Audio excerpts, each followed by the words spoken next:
Alright, so now that my video randomly cut out, let's continue this. So, back to the turn of the tide in the Jedi Civil War. Malak had blasted Revan's ship. Revan had been captured by Bastila because he did not die. Malak turned around and took up the mantle of Dark Lord of the Sith for himself. So, essentially what happened is he was taken to Dantooine and healed by the Jedi Council and reprogrammed to believe that he was an agent loyal to the Republic. Revan was assigned under the command of Bastila Shan, who was then placed aboard the Endar Spire in 3956 BBY, with the intention of drawing out Revan's fragmented memories. At the Starforge, the vast space station that was the source of the seemingly endless resources of the Sith, he was taken to Taris, where the Sith fleet under the direct command of Malak was waiting in ambush. Eventually escaping Taris, Revan, along with Shan, the Republic commander Parthor Massey, and several others, fled to the Dantooine Academy, where the Jedi Masters there retrained him. After several weeks, the Dantooine Council sent him and the crew to Ebon Hawk, to a wider galaxy, to track down the Starforge's location at the heart of the ancient infinite empire of the Rapana. Later, after a number of ancient star maps had been discovered, Malak led an attack against the Enclave, devastating it and further crippling the Jedi Order. After finding the last star map, and from it deducing the location of the Rapatan homeworld, Revan, the Jedi, and the Republic launched the war's final battle. Revan vanquished Malak aboard the Starforge, and the Republic successfully routed the Sith forces. With Malak dead, the Starforge destroyed, and the Sith fleet scattered and defeated, the long and costly war came to an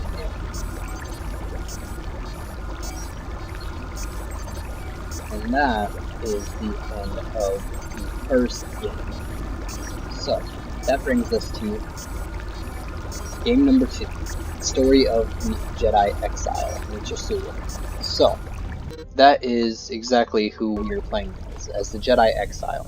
She was there fighting with Revan during the Mandalorian Wars. She was there at Malachor 5 when the mass shadow generator was utilized and detonated, and she was a fantastic combatant. She was very good at what she was doing. However, with all of the destruction and death surrounding Mitra, she lost her connection to the Force, and the Jedi Council believes it was in direct correlation with that last battle over Malachor 5.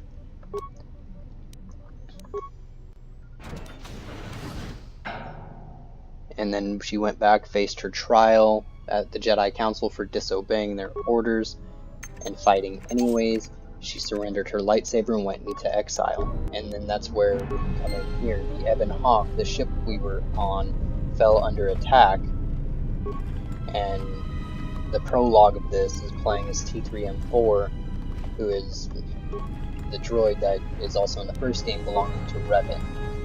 And he saved us and helped us land on Peragus, which is the mining facility where we're at. And I will leave it there and let the gameplay take over.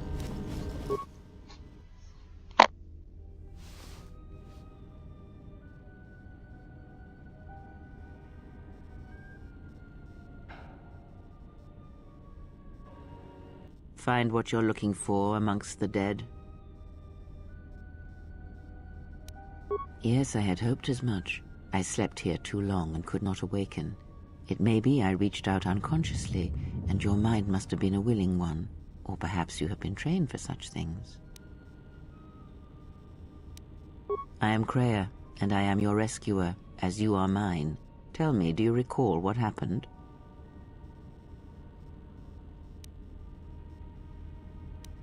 Your ship was attacked. You were the only survivor, a result of your Jedi training, no doubt. Your stance, your walk tells me you are a Jedi. Your walk is heavy. You carry something that weighs you down. So it would seem. Keep your past and let us focus on the now. I do not know. I was removed from the events of the world as I slept. A survey of the surroundings may provide the answers we seek. The ship we arrived in must still be in this place. We should recover it and leave. We were attacked once, and I fear our attackers will not give up the hunt so easily.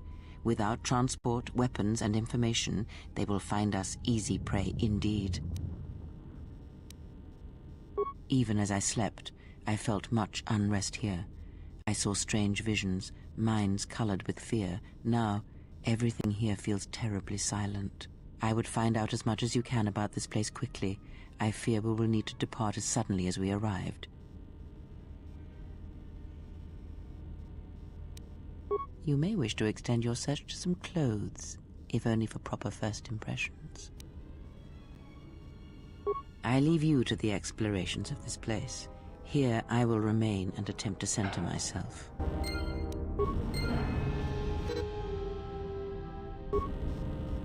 Alright, as you guys can see, there is a unique system here that allows us to choose what we say, and what we say can lead us down the path of light or dark. So that's actually one of the biggest things I love about BioWare, is that option there, and making your choices really truly matter. So let's just continue on here.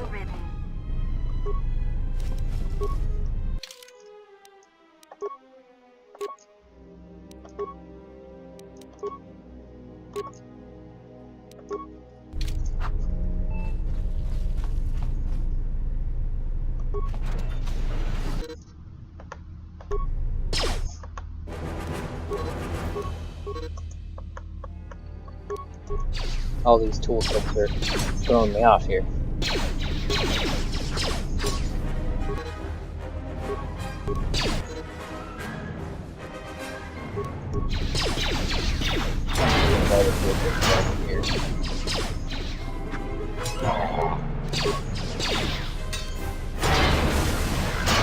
There we go. Combat system is pretty basic, but they still did very well on those.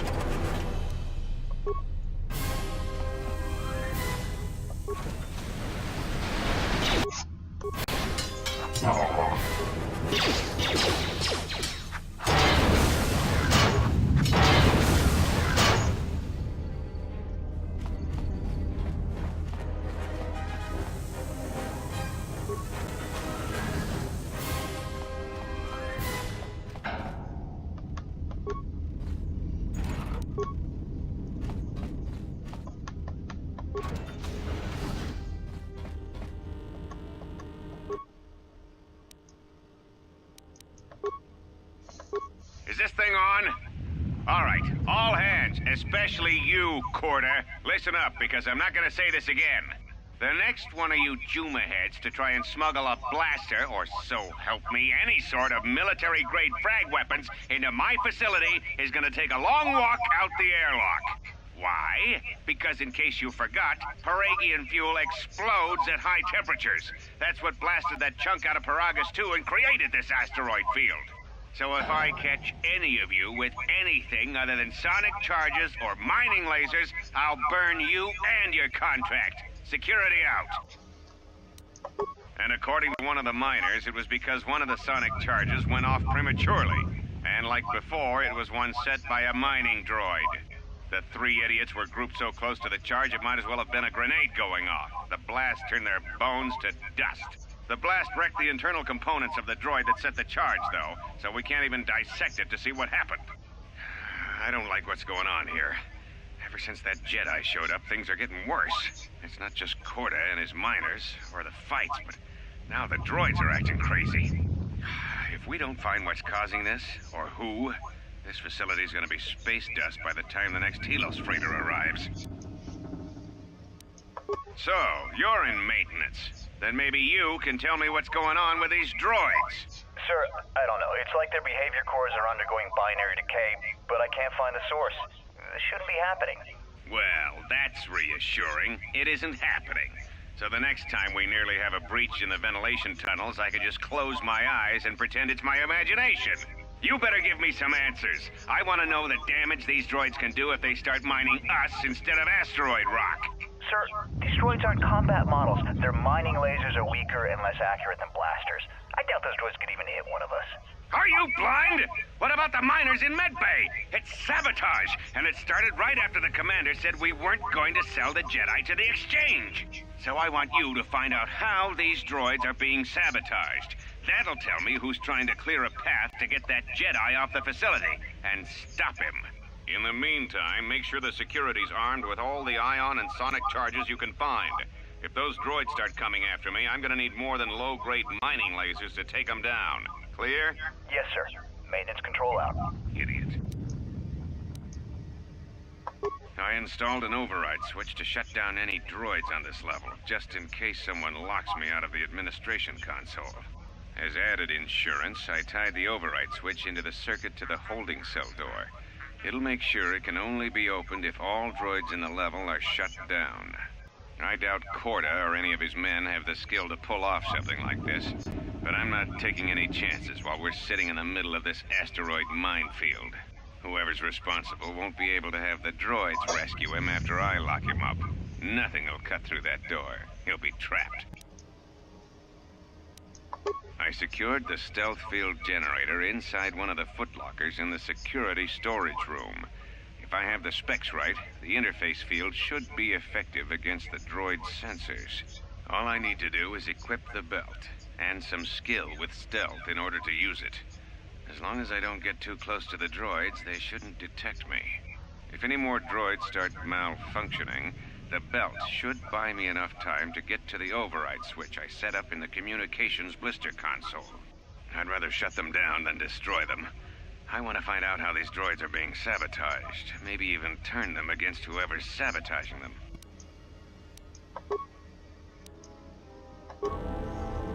Alright, so we learned some interesting information there,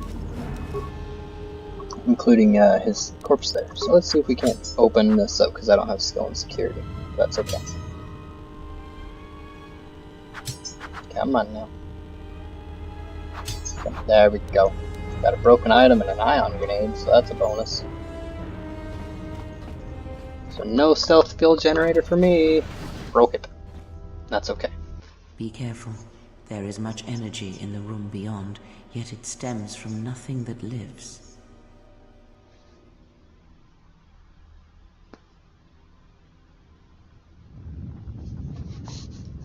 Can you not sense them? Reach out. Cast aside your sight. Cast aside what you see, and instead reach out with your perceptions. Ah, you can feel them. The droids you cannot perceive, but the small oscillations of energy, that you can feel, echoing outwards.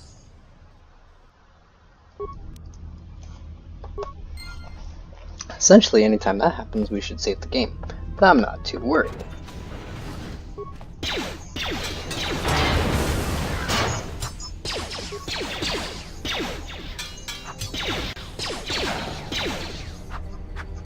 Oh, I missed. Ah, you hear it. It is faint, but it is there. It is the Force, you feel. It has not been so long as for you to forget.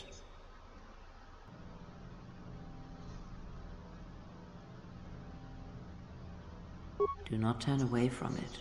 Listen. Feel it echoing within you. Come. I shall guide you down the familiar paths. You will need it if we are to survive and escape this place. Woo! Gaining experience will slowly re-establish your connection to the Force. Go to the level up screen and choose your Force abilities.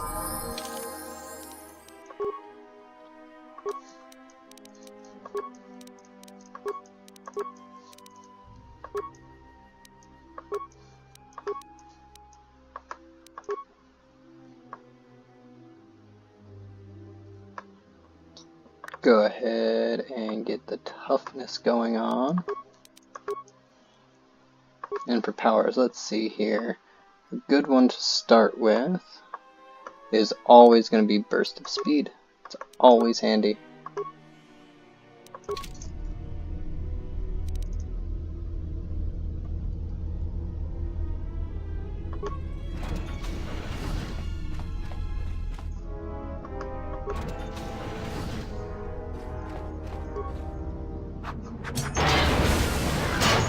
Up here shortly is where we will call this episode done. Let's finish getting every droid around here, and then we will call it there. Then we'll back to the store.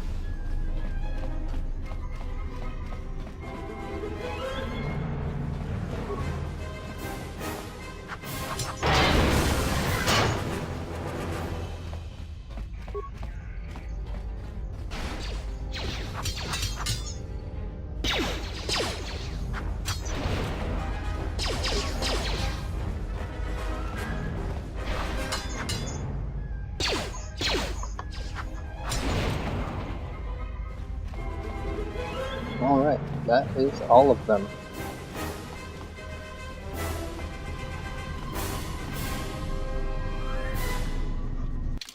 Alright, let's go ahead and save this guy here under new one. Don't mind my other save files. Let's go with recording Mitra. Alright, and y'all have a fantastic day. I really hope you guys enjoy the video. Drop a like or a subscription if you want to keep on following this series. I'm going to be trying to do this at least once or twice a week, on top of my Destiny footage and everything like that. So, hope to keep you guys in the loop and get all this updated and uploaded before we get an answer on the actual what if they are doing it, what if they're not. I'm really hoping to get an answer on it, but I want to get through all this beforehand. So this is going to be one of my priorities, hence why I'm going to try to do at least the twice a week, maybe even 3. It really depends on my schedule, with having the 1.5 old to look after and stuff like that, and work, and it can be a little challenging to get the recordings in. But nevertheless, I'm going to try my best to get you guys this content out before we ever get a true blue answer on it. So with that being said, I'm going to call it a night, and look forward to getting some more of this content out for you guys. Enjoy, have a good one.